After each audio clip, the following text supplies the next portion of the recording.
এরপরে দেখেন এখান থেকে যদি আমি এই যে এইখানে যে টুলস লেখাটা আছে এই টুলসের উপর আমি ক্লিক করি, তারপরে স্ক্রল করে করে নিচে যাই, নিচের দিকে যাই, এখানে আমরা দেখতে পারবো হচ্ছে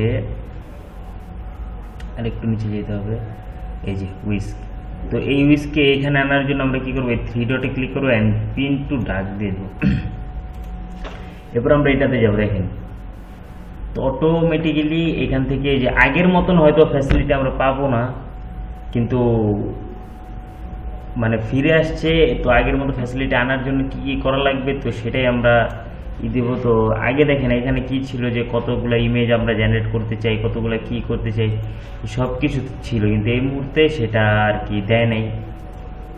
কাজ চলতেছে এবং দিলে অবশ্যই আমরা আপনাদেরকে জানাবো।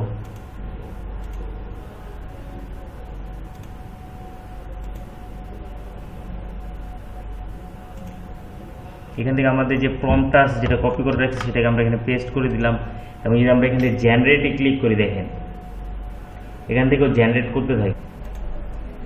আর দেখতে পাচ্ছেন যে আমাদের যে ছবি সেটা অলরেডি কিন্তু জেনারেট হয়ে গেছে, ঠিক আছে।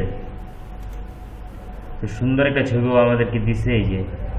তো এরপরে দেখেন এই যে আমরা কিন্তু এখান থেকে ঠিকই করছি, ঠিক আছে, কিন্তু কি বলবো এটাকে,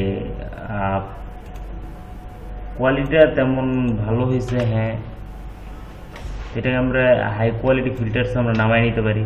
তারপরে আমরা এখান থেকে আরও জেনারেট করতে পারি, ঠিক আছে, আরও জেনারেট করতে পারি, একসাথে 4টা জেনারেট করতে পারি। আমরা তো উইস দিয়ে করাইলাম, আর উইসকে আগের মতো ফ্যাসিলিটি আনার যে প্রসেস সেটা চলতেছে, আর সেটা আসলে আমরা আপনাদেরকে সাথে সাথে জানিয়ে দেবো।